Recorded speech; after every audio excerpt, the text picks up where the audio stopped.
And welcome back, fellow American patriots and Minutemen standing at the ready to fight anew in this new year for what matters in the way it matters at the time it matters. Your only one stop shop of truly independent conservative news and views here at CR Podcast. Really, really excited about our new year. We had our first show yesterday. By the way, now you can find our entire show, not just audio on iTunes and Stitcher, but as well as YouTube at Horowitz Show and Rumble and wherever you get podcasts. We will have our first guest of the year coming up, Kevin Freeman, today on CR Podcast at The Blaze, my Blaze colleague, the godfather of transactional gold, how to make gold and silver accessible to the average consumer, the average American, so you can actually have your own gold standard against inflation. Probably the most transformative, innovative economic idea out there, given everything that's going on. So, yesterday we gave a bucket list of 12 ideas that Trump should focus on. And it's really an outline of what this show is going to be focused on, at least at the beginning of the year, as well as whatever else comes up. But today we're going to start in earnest with the economy gold accounts. But obviously, before we get Kevin on, I want to go through some of the news of the day that ties into this. So now Trump is focused on Greenland again. We started the presidency, the term last year with Greenland and Panama, and now it's back to Greenland and Venezuela. And look, it's not that foreign policy is not important, and it's not that it can't play an important role, and that there aren't, potentially strategic interest in some of these ideas theoretically. But it's a sense of proportion of how much brain space the president spends on it rather than the bread and butter economic issues at a time of really the worst affordability crisis ever. That's what we need to solve just to make our country viable, not some escapade in Venezuela, which I don't categorically oppose if I understand where it's coming from. You heard my thoughts on it yesterday. I'll give you some more today as the news breaks on it. But the reality is we need affordability. And these gold accounts are certainly one idea. I would have led the year on things like gold accounts. I would have, Trump is talking about golden ballrooms. Well, how about making gold accessible to the American people? I would have led rather than with the Venezuela stuff. I would have led with the Somali welfare scam that ropes in both immigration and welfare, which is inflation. Like I said yesterday, this is the perfect opportunity to tell the American people that when you have the Federal Reserve print money on the backs of the American consumer to fund a bottomless pit so states could engage in welfare fraud, that seamlessly gives the case for Trump to put forward a fiscal package for this year that block grants all these programs to the states and says, look, we're capping it at this level. If you want to grow it, you find a way to do it. Fraud is not a bug, but a feature of an open-ended entitlement state built upon the Federal Reserve money printing. And now would be the perfect time. Everyone in the country knows about the Somali scandal. Like, for example, the White House Budget Office is seeking to freeze about $10 billion in childcare funding in 5 blue states. And that is something that's good. But we're talking this year about meeting the moment to push transformational change. Now, if you temporarily cut off funding, well, Democrats come in there, they'll bring it back and double it, as they do every time. But once you structurally devolve it to the states, I'm not saying it's totally irreversible, but it makes it a lot harder once the states have both the flexibility, but accompanying accountability and responsibility to pay for it on their own if they want to grow it over time. So this is really where the election is going to be. Well, they're not going to win it, but whether Republicans get crushed or not is going to hinge not on foreign policy. I'm sorry to tell you. Like, you could talk to me all you want about potential benefits of oil in Venezuela, which is very dubious at this point, but all these things are perfunctory, whether you support them or not. And a lot of times we don't, like the Gaza thing. Do this in Gaza, do this in Qatar, do this in Syria, Greenland, Venezuela.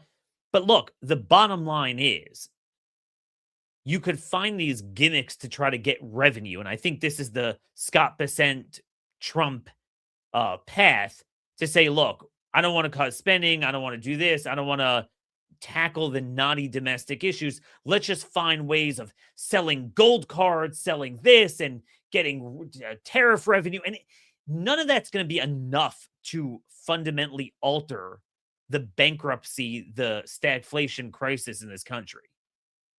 Nothing near what he could simply do with gold accounts, like we're going to talk about today. So it's just a sense of proportion that, to me, makes it a little bit suspicious as to where this is coming from and where this is headed. I'm sorry to say it, but I don't get it because, Trump said that a couple things. One is it's about drugs. So he did an interview with NBC yesterday where he said that we're not at war with the Venezuelan people. We're at war with the people that sell drugs. We're at war with people that empty their prisons into our country and empty their drug addicts and mental institutions into our country. Now, again, as far as the immigration is concerned, yeah, Maduro sent them here, but is it really Maduro's fault? It was Biden's fault. And as far as the drugs, see, this is where it's incoherent. You could be strong or weak on drug policy, but Trump is no Reagan. Okay, whether you agree with Reagan or not, Trump is letting out a bunch of drug traffickers from prison, and he's descheduling marijuana. And then suddenly, yeah, we need to go to war with Venezuela over drugs. And mind you, we have growing fields of marijuana in America, grown by Chinese cartels, Mexican cartels, and just domestically. That's dangerous. And it's like, I don't see any effort to shut that down in our own borders. So color me a little skeptical that somehow he's becoming a hawk against drugs, and that's what this is about. The other thing is, I find it a little bit funny how when Israel attacked Iran, so this was Israel, not America, the entire right, not just the groypers, but even the mainstream guys are, oh my gosh, we're going to die. We're on the hook for war. And we weren't involved at all. Maybe a couple of logistics, but we weren't, this was Israel doing it. It's like, what's the plan? What's the plan? What's the plan? When it was out and it was working out very well. Whereas here, Trump said in the same interview, quote, we have to fix the country first. You can't have an election. There's no way the people could even vote. It's going to take a period of time. We have to nurse the country back to health. Folks, that is, you want to talk about Wilsonian babysitting, policing, nation building, nursing a country back to health? With everything going on here, this is the emergency. I'm sorry, I just don't get it. What are we on the hook for? And then the other thing is they'll talk about oil. And in theory, I'm all for bullying bad guys and taking their oil. I don't mind doing that. But again, the timing's a little bit weird. Oil is below $60 per barrel. We don't really have an oil volume problem. We have, a lot of people like saying drill, baby, drill, but we don't fundamentally have an access to oil problem. We have an infrastructure problem. So pipelines and oil refinery capacity, that's really the 800-pound gorilla in terms of oil energy policy. And that's where we need to put the investment. Moreover, you wouldn't do it in Venezuela because it's largely heavy crude. which is not what we're cut out to refine. And also, it will take years to get them back online. When Chavez shut them down, it's not like you just come in there, kick out Maduro, and turn the faucet back on. You're talking about tens of billions in investment. So what I'm saying is the oil companies wouldn't even do it without massive security, nation building, and financial incentives. So again, I don't want to insinuate, but I just don't believe this is about oil or about drugs.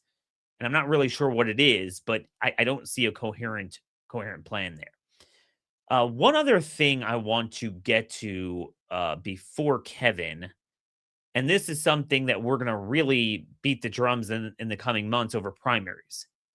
So Republicans, again, they're going to yell about a narrow majority and are we going to keep the majority? But what are we doing in the 20 states where Republicans already have supermajority trifectas? I asked this question yesterday. Where is our Mamdani? Well, the closest thing we have is DeSantis in Florida. He announced yesterday that statewide, state law enforcement apprehended 10,000 illegals through street level enforcement, and really 20,000 when you include the county agencies. There was not a single state or county law enforcement agency. There's over 50 counties in Florida that were not involved in apprehending illegals. And again, why is he the only one announcing this? This should be permanent. Moreover, again, when we're talking about utilizing your time in power to implement the most force multiplying, long term, enduring victories, this is one of them. Because Democrats are going to come back in there, turn on the switch, and unlike turning on restarting oil fields that were shut down, they're going to turn the border hot in 3 seconds. It's not a matter of if Democrats take over, it's when. So what you're going to want is a permanent red state structure to get them out of the red states. And that's where Congress and Trump needs to use his capital for must-pass bills to cement state enforcement. By the way, I would argue not just apprehension, but deportation, because you give them over to the feds under the next Democrat, it's not going to help. They'll turn them loose.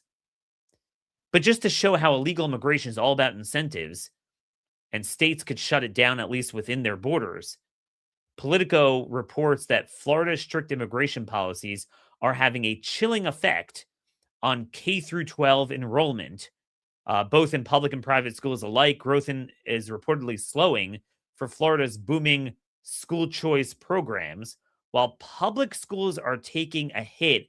Enrollment plummeted by 46,000 students compared to the initial projections for this year. And guess what? The economists there attributed the downward shift to the immigration policies, that it's basically dissuading. So even though technically they didn't ban them from K through 12, has something to do with the state's constitution, it's something that should be done in the states. By the way, they should ban them. But even without banning them, but just the impression that if they show up, they document their names, they'll be turned over, and state law enforcement will potentially apprehend them, well, it's keeping them away. Again, this is all about incentives. By the way, another interesting story on immigration. The US is issuing O1 visas to OnlyFans models. So we all know that the H1B, the L visas, all these things that are supposed to be for skilled workers are a complete scam, just a chop shop, body shop to replace Americans with Indians or other cheap labor. But everyone always said the much vaunted O visa. Okay, the O visa, that's to bring in people like Shohei Ohtani, someone like famous baseball player that's really talented. But in fact, even that's a joke and it's being abused. And now we have OnlyFans models coming in. I guess we don't have enough domestic porn. We need to import it. So this is just another opportunity for Trump to push a moratorium. See, every time there is a news story when Democrats are in charge, they utilize that news story and harness it to push their policies. And that's what you do when something absurd or deleterious in the eyes of the public is etched in their consciousness, they're locked in on a certain news story. That's the time to, translate it and say, well, it's not just something to talk about and commentate on, but it demands action. And he should push very specific actions. But, so far I'm not really seeing that. One other Florida related story, with talk about Maduro being charged, there is concern that you bring him in front of a 92-year-old Clinton judge in the Southern District of New York. Heck, they'll throw out the charges. So obviously, he's done a lot of trafficking in Florida. So the Florida governor is threatening to charge him at a state level. So that can't be undone by the federal judiciary. And look, this is just another example of notice how there's only one red state Mamdani. What do I mean by that? I mean, someone who goes big or goes home, someone who uses a whole of government approach, knowing that he controls through his party at a permanent basis all levers of power in that jurisdiction. I'm going to do what I want. We have one governor. And then now he's termed out. And unfortunately, Trump made a mess of it with this Byron Donalds endorsement. And we're seeing that in many other states. I challenge you guys.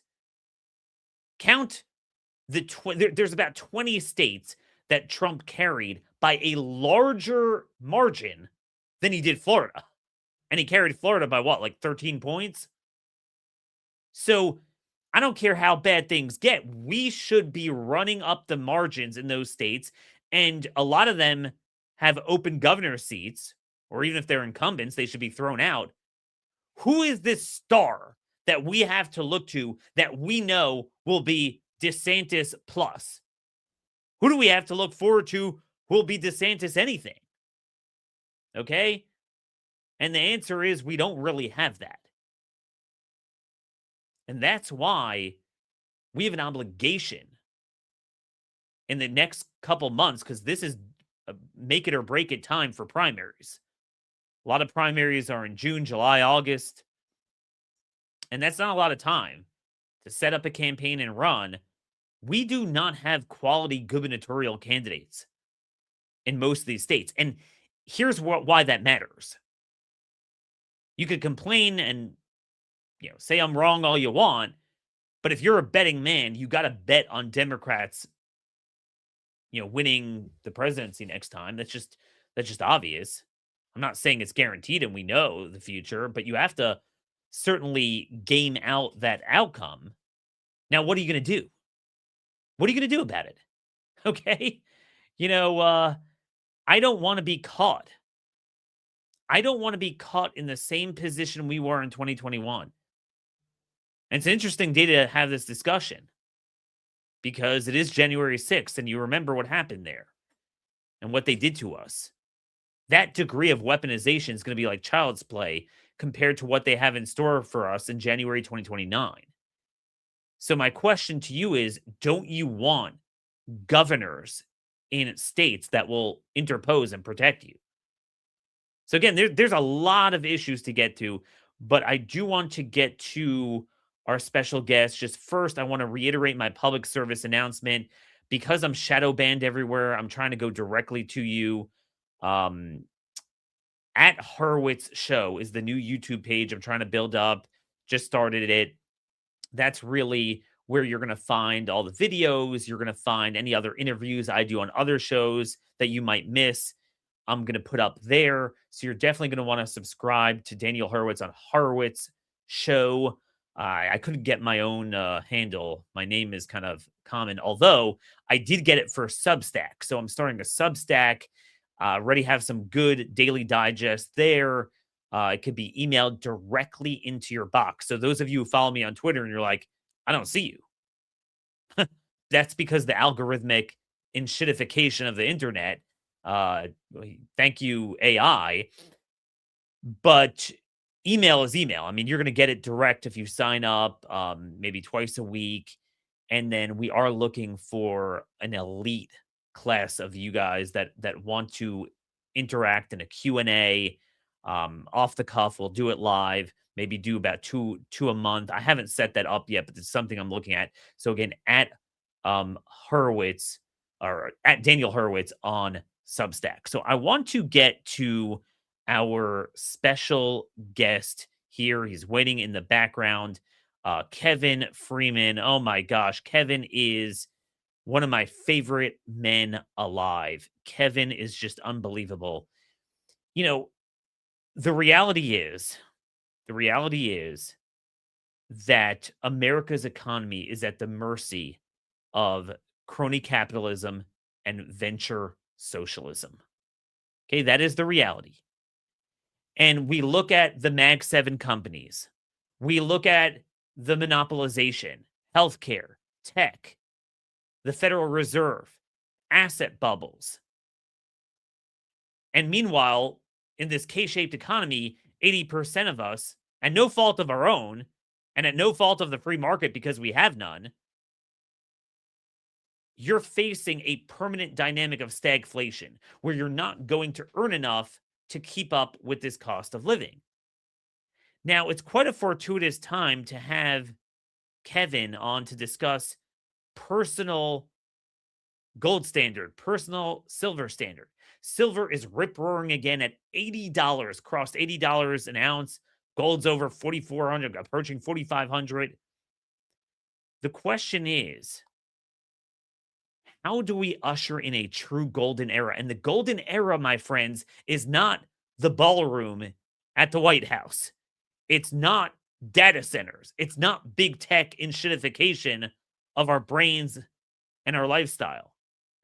It's making private transactional gold and silver accounts that make the only stable, successful currency available to us, making them accessible not just to governments and central banks, but to the American people. So with us today is the author of Pirate Money, who has been so instrumental in getting this passed in a number of states. And I figured I'd start off with our first guest of the year with what I believe is the most important economic idea. Hey, Kevin, Happy New Year and welcome back to CR Podcast. Hey, thanks, Daniel. It's good to see you. Happy New Year. Well, thanks for that, Kevin. And I'm just putting on my earpiece here. You know, I have a little different setup this year, so kind of bird brain here. Now I could hear you. So again, I want people to go to @Economic War Room on Twitter. Did I get that right? That is correct. Although somebody tried to hack us and we're trying to get our thing back. You can go to @Kevin D. Freeman X and see me personally at Twitter. Okay, so it's not up yet. I was wondering, but the show is Economic War Room, as you see from his setup there. Great to be a colleague of mine here, but more important, an ally in this battle. Oh my gosh! So Kevin, there is so much to discuss. I don't even know what to do. I want to eventually get to where it is in the states, where are we federally, but I want to just first start off with just a summation of what is going on with gold and silver since I had you on and we were exclaiming, "Oh my gosh, we've never seen anything like this with gold and silver," and we were going nuts when silver crossed the 50-yard line, $50 an ounce line in August, and here we are, less than a half a year later, and we've breached 80 for a second time. Kevin, what is going on with the precious metals, particularly silver? Well, especially silver. At the start of the year, the Chinese government declared it essentially a rare earth mineral. It's absolutely essential for artificial intelligence, for data centers, for all the different things that are going on around the world. So they put export controls on it. This is a part of economic warfare. And in doing so, we found ourselves vulnerable. We were dependent in large part. The world market was on Chinese exports of refined silver. So President Trump has taken action. JP Morgan and the Defense Department and others, they've taken action. But this created kind of a buying panic, which is what we're seeing right now. And I'm looking at the gold to silver ratio right now. It's historically, during the 20th century, the gold to silver ratio ranged from 50 to 70. In Roman times, gold to silver ratio was pegged. It was for every ounce of silver there was, gold cost 12 times as much, an ounce of gold, 12 times as much. In the Coinage Act in the United States, it was 15 times as much. Now, what is it, 4,700 divided by 80, or not 4,700, 4,490, I guess, divided by 80. Quick math, what is that? That turns out to be, I've got the calculation here right now. It is historically, in those ranges right now, it is 55 to 1. Gold is 55 times more expensive than silver. So what we've got is we've got a buying panic on silver, especially with these export controls. It's caused it to run up against a very already expanded gold price. Gold is up substantially, as you've noted. And so silver has become the hottest play in the precious metal market. It's not alone. Copper is doing actually quite well as also. Copper is over $6 a pound because copper is used in an all electronic world, a digital world, an AI world. But that's really what's going on recently with the silver price. So let's go back to gold, and then I want to see how your idea fits in with silver. So what was so ingenious about this idea is everyone's like, well, great. Gold is an investment. It's like anything else. If I had money to invest, I'd invest it. But especially younger people, they're lucky enough to just break even, much less have money to put away, and they're getting crushed by inflation. So your idea of having your own personal back gold accounts, which means that it doesn't matter how expensive gold is, whether you have 10,000 in your checking or savings, 50,000, 100,000, or a few million, it will be expressed in terms of ounces or fractional ounces of gold, and you're buying and selling your transactions every day are digital gold pegged to the dollar.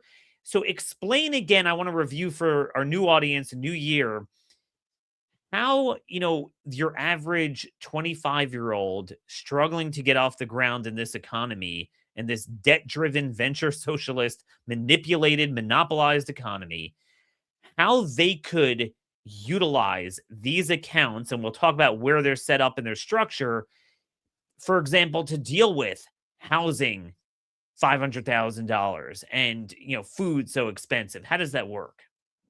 Well, I mean, you got to look at human history. For 5,000 years, approximately, people used silver and or gold as money. And then at one point said, hey, it's inconvenient to lug around a bunch of coins or bars or whatever. So they created paper money, which were supposed to be like warehouse receipts representing gold and silver being held somewhere. That was the case in the United States from the beginning of the Constitution until 1933, when President Roosevelt broke the gold connection to the dollar for the average American by confiscating all the gold. And it was the case for world governments until 1971, when Nixon broke that connection between gold and paper dollars. But it was a very efficient means of storing wealth and spending wealth. And the problem is that, today, even though you could carry gold around, it's not a very useful form of money if you have to lug it in and try and shave off, a few flecks of gold to buy your Starbucks coffee. So we took an old idea and made it modern with technology and said, we'll put a debit card. We'll actually account for a gold holding at a depository held by a state, and then they will make it transactional money by giving you a debit card so you could spend a fraction of an ounce of gold. So you go buy a cup of coffee, if it's $4.49, that's essentially 1/1000th of an ounce of gold, and you could transfer it from your account to your local coffee shop. And we passed that in 5 states. It makes it possible for you to have a choice in how you store your money and your wealth. If you put it into a traditional checking account, and if I'd done that, 50 years ago or whatever, and I am that old that I could have done that, I would have lost 90% of my purchasing power. We lose purchasing power all the time. If you think back to 2020 before COVID, That's you where I want to realize, start from. 2020. yeah. Gold was about what, 1,700? Now it's 4,500. Describe to our listeners what your experience in the family budget would have looked like if you would have been transacting in ounces of gold pegged to dollar. Well, if you're transacting in the dollar, you know that everything costs substantially more than it did 5 years, 6 years ago, I guess now.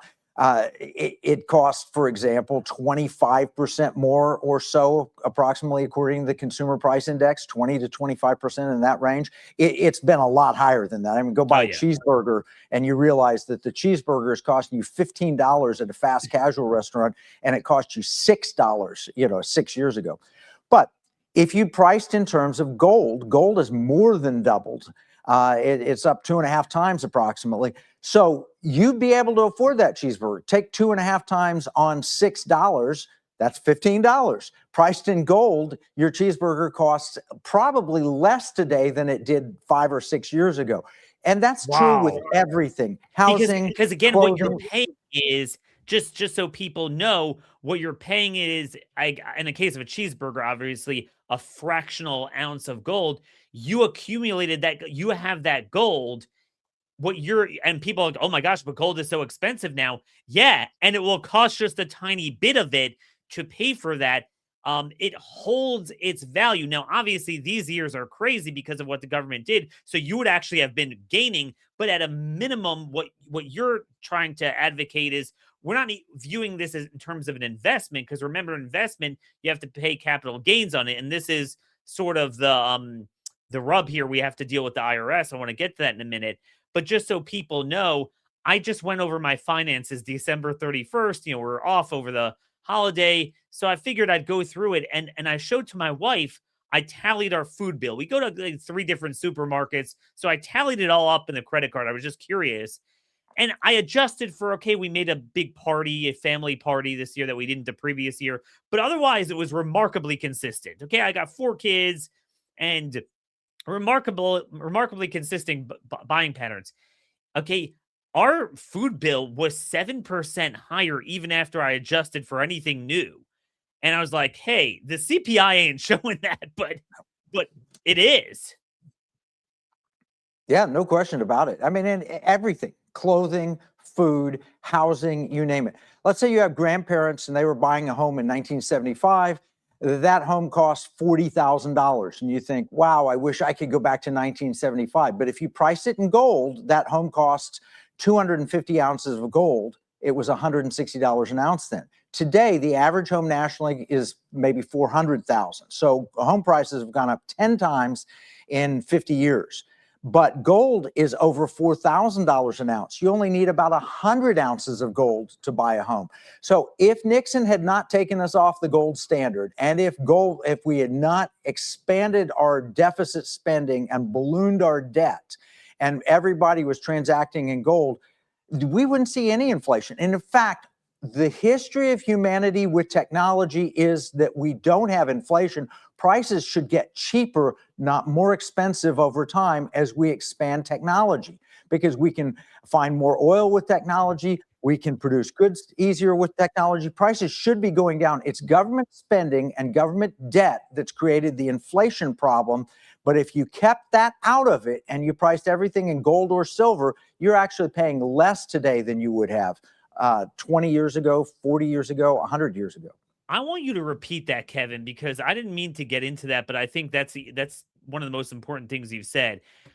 Because I was disappointed. The president a couple weeks ago made a comment about, it's not good if you have deflation and you always need inflation. And now they're trying to groom people that first they groom people into accepting that 2% compounding every year over year is somehow acceptable. And now they're trying to say 3% is. And like we've talked about, that's just the CPI data. And a lot of items, it's really a lot more than that. And somehow that's acceptable and that's good. You're saying that, wait a minute, we find that you have, electronics is, I think, the easy way to see it. Products that come on, it takes innovation, but then once you figure out how to make it, how to do it, how to provide this service or manufacture the good, well, it should only get cheaper from there. Generally, things should get cheaper, and you see where we have functional markets that aren't distorted, increasingly smaller basket of items like that. Well, it does get cheaper. Whereas obviously healthcare and education and things that are the most manipulated by government constantly go up. So, they're trying to get us to accept this notion that deflation is a bad thing. What is your counter to that? No, it's ridiculous. I mean, electronics is a good example, but you can go into healthcare. The less regulated area of healthcare for years, decades, was laser eye surgery. And laser eye surgery was extraordinarily expensive when it first came out, and it got substantially less expensive to where normal people could afford to go get eye surgery, and so they wouldn't have to wear glasses. That's true. It would be true in education as well, but we've added to our knowledge base. We've not depreciated. It's easier to teach with technology. The only reason that we have massively higher prices in education is because we've got all these federal dollars that have flown into it. So we'll give you student loans. Well, that means Harvard can charge higher amounts for their degree because people can afford them because they can borrow from the government. Of course, they pay the price later. No, deflation is not a bad thing if the economy is growing. In fact, it's a normal outcome unless you have massive government interference with taxation, excessive government spending, and so forth. Normally, prices would come down over time. They would not get more expensive. Except every macro indicator shows this is getting worse and worse. Just today, Japan's 30-year treasury, which they've always tried to really keep low, hit 3.5, the highest level in history. You cannot wish that away. So this is a global problem, and we're going to need a force multiplying systemic solution. So part of your solution is not just how you spend your money, that you're spending in ounces of gold. And again, the transaction of that debit card will automatically, transfer that over. So the vendor wouldn't even know, but it's also on the accounts receivable side, your income. So you receive from your employer. Is this sort of an accurate depiction of the benefit? Let's say you would have been hired for an $85,000 salary around COVID time, around 2020, 2021. And so under your system here that again, and technically it's implemented in 5 states. Well, it's passed in 5 states. What would happen? You get paid 50 ounces of gold. Now, the employer is going to pay you $85,000. And you're like, I want that to be in gold. So it's rendered in your account as 50 ounces of gold, which is roughly what 85,000 was then. Isn't it true that right now, at 50 ounces of gold that you're getting, that salary would be 225,000? Well, the advantage there is that once this is implemented, it's legal tender. An employer realizes that this is just as good a money as US dollars. I think it's superior, but it's just as legal as US dollars. Then they can start charging their customers in gold. I've got a friend who's got a storage facility in South Texas, and he says, I'm going to give people a discount if they'll pay me in gold. They can receive gold for goods and services instead of having it translated back to US dollars. So you go to your supermarket, the big one here is HEB, and you go into HEB and you say, hey, I want to pay in gold, and HEB says,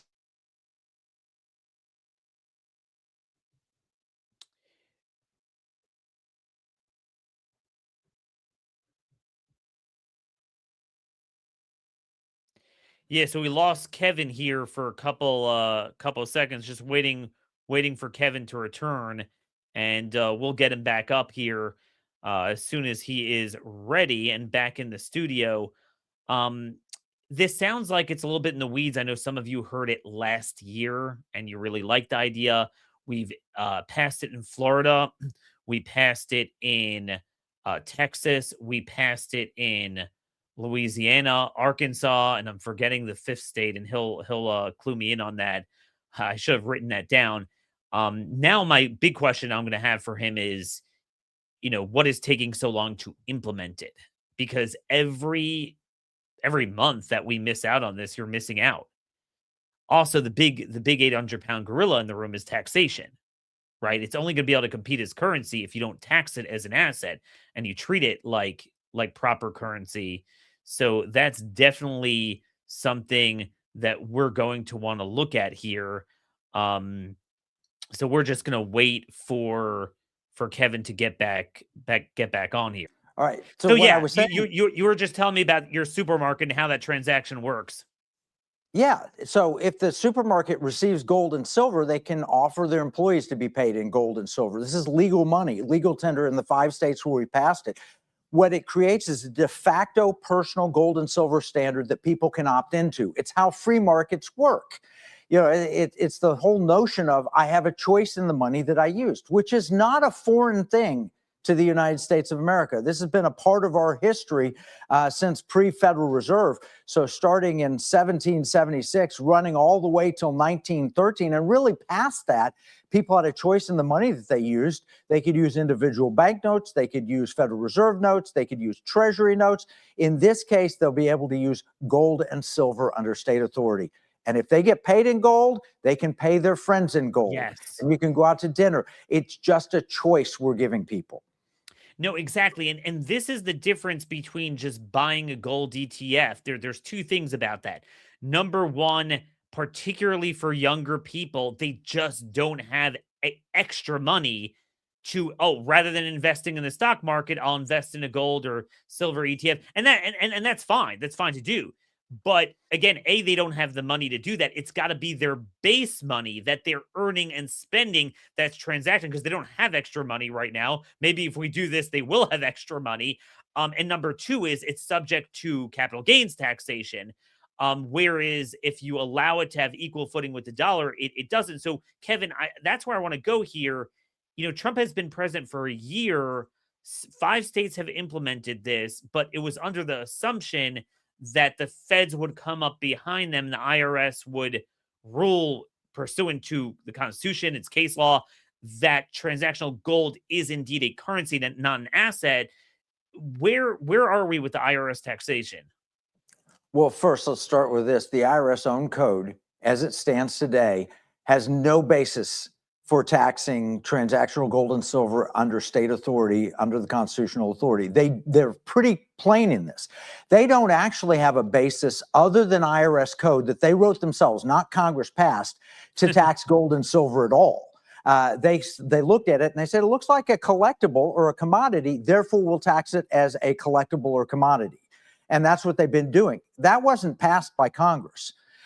But beyond that, even if the IRS is honest, they just come out right now because they told Bitcoin, hey, look, you function like a currency, but you're not actually legal tender, and therefore we get to tax you. And they've said to gold and silver, hey, look, we understand you could be made legal tender, but you don't function like a currency, so we get to tax you. Well, here they're functioning like a currency, and it is legal tender. So under their own guidelines from the past, did we lose you again? No, I got you. Okay. Under their own guidelines from the past, they've shown that it should not be taxed. Now, let's step back and look at what the court rulings have said. And you have to go back to the late 19th century, but the court rulings of the late 19th century were pretty plain. Under the Constitution, state-based money is not subject to federal control. They don't have any authority or right to do it. So what we've been doing, as you know, Daniel, we've been pursuing the White House to get an executive order to admit that which is already true. And we'd like the president to take credit for it. If he steps up and makes this executive order that we've requested, we'll give him all kinds of credit. He will deserve it because he will acknowledge the truth that state-based transactional gold and silver should not be subject to federal capital gains tax. And you know what? I think we'll have Governor Sarah Sanders, who's his friend, Governor Ron DeSantis, Governor Greg Abbott, Governor Jeff Landry, and Governor Mike Kehoe all standing with us in our request, which means that once he signs that executive order, you think you've seen something happen to the price of gold and silver. Just wait till people realize it can be money again without taxation. No, that's going to be pretty explosive. But let me ask you this. Why are we just looking at the feds as a facilitator? Why don't we do this at a federal level? Now, for when Democrats are in charge, I want states to have their own authority. But why? I mean, can't Trump set this up federally? I know they're bragging about the Trump accounts, which is kind of a European socialist idea of the government just putting in money for every kid born. Why not allow at a federal level people to open tax-free transactional gold accounts? Is there a reason that you would not want this movement to also be at a federal level? Well, once he signs this executive order, it's de facto at a federal level, but then you have the constitutional protection of the state. So once it's exempt from gold and silver, what I don't want is I don't want the federal government to write a whole bunch of rules and regulations surrounding this. We're already getting pushback from our liberty-minded friends. And like, wait a minute, in Florida, the DeSantis administration is writing rules defining how this works, working with the legislature. And there should be rules. We want, number one, we want trust. Because you have to make it functional. It has to be functional, but it also has to be protected from a standpoint that we don't have fraud. We don't want people pretending that this plastic on this pen right here that's got gold paint, well, that's actually gold and we'll make that money. It's not gold. This is plastic with a gold paint on it. So we want to make sure that the depositories actually have it, that they're insured, that they're protected, that they'll let people and get I know what you're out. talking about. I know what you're referring to. You have some of these crusty guys that are into their gold coins, and that's fine. You could have your collectibles, you could have your assets, and I got my gold bars, and that's great. But what we're trying to do is open up a path for most Americans that are drowning in inflation. Like, stop with your quixotic ideas. We're trying, it might work for you, but we need something that is brought on par with reliability, trust, regulatory backing as the dollar, except it's just more stable and sound because it's not subject to printing. That's the only difference. So, some people are complaining about that, some of these like hardcore libertarians, but you got to bring it in-house. Otherwise we get nothing. I want to move on to what is it going to take to get this implemented? So you're trying to expand it from 5 states to 15, 20.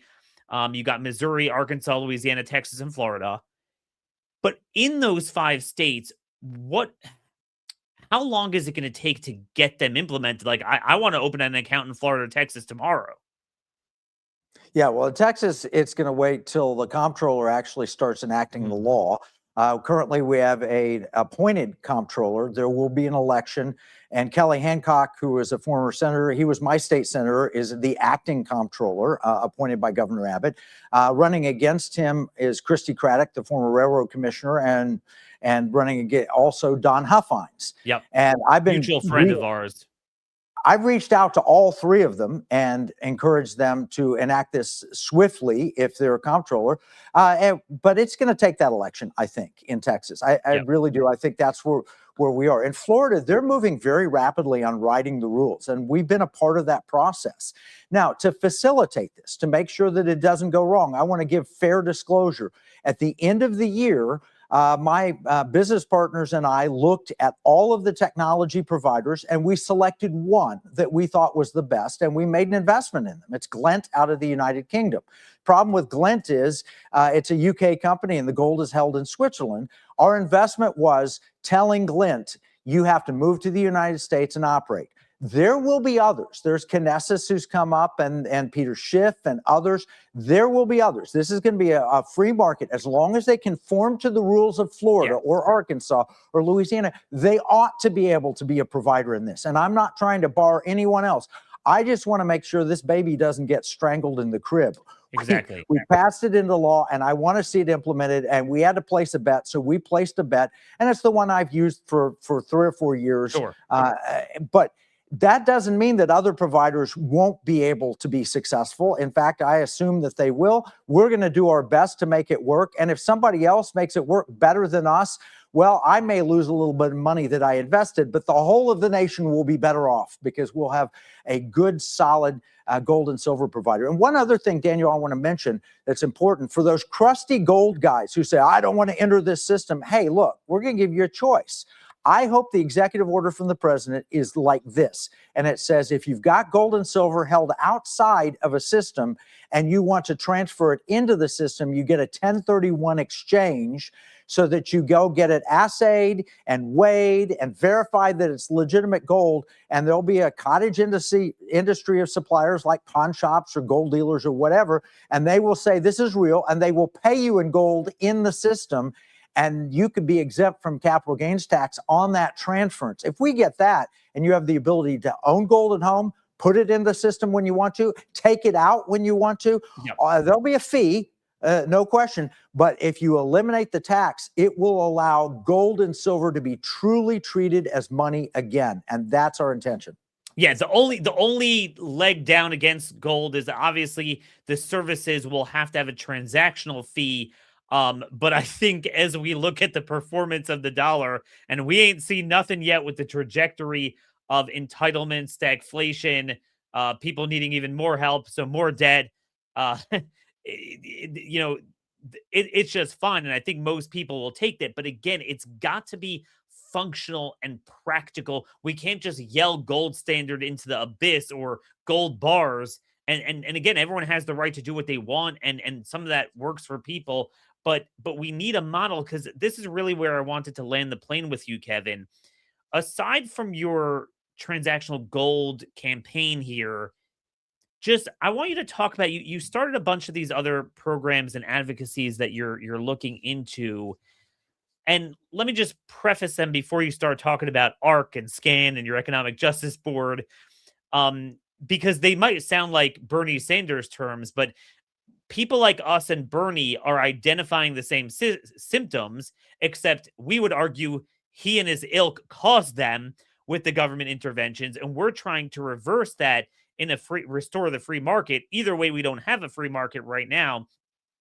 My concern right now is the biggest thing we face policy-wise and economically and politically in the country is that when you have no economic future and price stability, which is our current predicament, and it's bad, it's real bad. It's never been this bad. People will turn to dark ideas, communists, Islamists, and fascists. So it's gonna run the gambit, and that's what you're gonna have. You have the Mamdani, then people will get sick of that, and then they'll turn to some like fake right-wing fascist. And people are just going to dabble in bad ideas because they don't have a future. We're coming late into the game. I don't want to give a whole spiel here, but all the ways government has manipulated the market, healthcare, big tech, all the favors they're doing. I talked about last year, just the trillions of federal pension funding that's funneled through the Mag 7 companies, gives them an inordinate market share that they wouldn't otherwise have. All of the regulatory capture, everything the government does monetary wise to create an asset bubble in the stock market and housing over an income-based economy, this K-shaped economy. What is your Economic Justice Board and your ideas to rebalance, reprivatize, as Scott Bessent said, but I don't believe he's doing that, but he articulated it very well. Talk about your ARC, your SCAN program, and how you feel these are practical ideas. Well, that's going to be the basis of my next book, which is The Four Horsemen of the American Apocalypse and Our Six Trials by Fire. And if I run through it really quickly, four horsemen are Communist China, the red horse, Islam, the green horse, globalism, the blue horse, and the yellow horse is our own cowardice, the traitors who sold us out on Wall Street and in Washington and in Silicon Valley. Okay, so those four horsemen from 1971 to the present have been running. I mean, Nixon went to China in 1972, partly because we had such a high inflation rate, and he thought Chinese could produce cheaper goods, so we sent all our manufacturing there. That was created by going off the gold standard. Nixon went to Saudi Arabia in 1973, created the petrodollar. And what did they fund with the petrodollar? Wahhabist mosques around the world, and they've exported Islam with that. The globalism started. Klaus Schwab, 1971, he was the head of the European Management Forum, and he decided, you know what, we need a World Economic Forum, and he started globalism in conjunction with the Environmental Protection Agency so they could do this climate change thing. And then the traders decided to financialize our economy rather than producing things. Those are the four horsemen. Financialize our economy. And by the way, I just want to add to the here and now, the tech bros, the crypto bros, the meme coin bros, everything is financialization. Nothing is real and concrete. And what you explained with Saudi Arabia, my concern is that Qatar is kind of the new nexus with a lot of this stuff.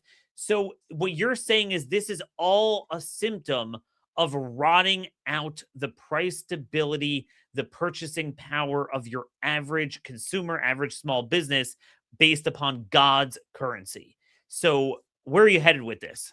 Okay, so the 6 trials by fire, number one, it creates excessive debt. The excessive debt is created as a dollar vulnerability where foreigners will attack our dollar, which creates central bank digital currency as a response to that. So we'll control the money from start to finish, which creates a wealth gap, which we're seeing now, which creates a demographic problem, which is what you were hinting at. If you don't have sound money, you don't buy a house till you're 40. If you don't have sound money, you delay marriage. You know, the average marriage age for a woman today is 29.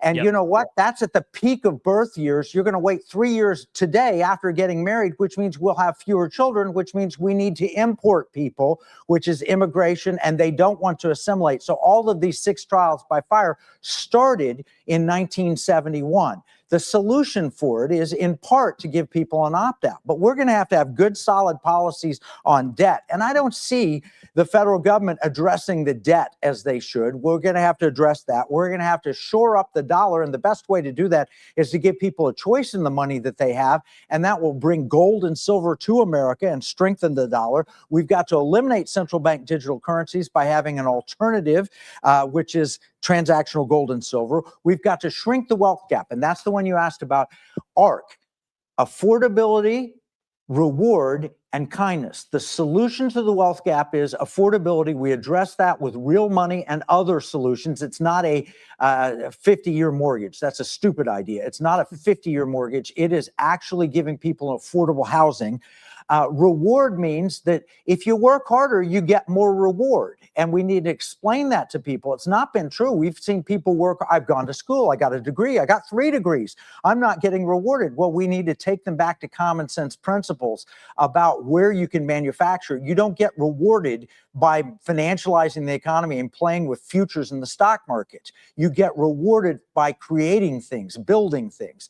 And then kindness. There will always be a wealth gap. The poor you will always have with you, but the church has a responsibility to show privately the kindness and to fill that gap. Socialism is kindness forced upon you at the barrel of a gun.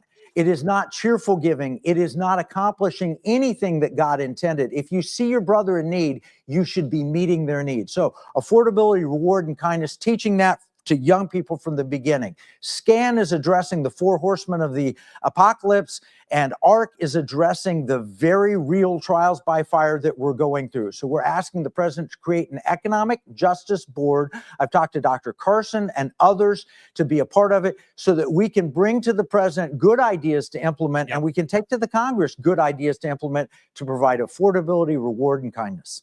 Noah's Ark, and that we need to build our own Noah's Ark there. And economic justice, we need to hijack that term from the left because they're the ones who caused this. And this is what Andrew Jackson spoke about so eloquently in his veto message on the Second National Bank, that look, we're all in favor of, you know, the fact that we know God creates inherent inequality and people based on their circumstance and abilities and talents, but it's when government artificially creates monopolies, when government artificially steers investments into garbage, and you know everything's a data center, everything's cloud networking, not even robotics, and that's a whole nother discussion, that everything is just this virtual economy, a fake economy. And a lot of us are concerned that this first year we're not headed in the right direction. So that's why I'm glad that you're working on trying to right the ship. But the worst thing we can do is there's two. I think we're caught between two things. Number one is those that are just blissful. Oh, Republicans are in charge. Everything is golden. And it's just really not true. And then people that are black pilled to the extent that they're just going to dabble in harmful ideas. They're just unhelpful. It's just not going to go anywhere. And that's why when I saw you were working on this, I like, I want to see where you're taking transactional gold next.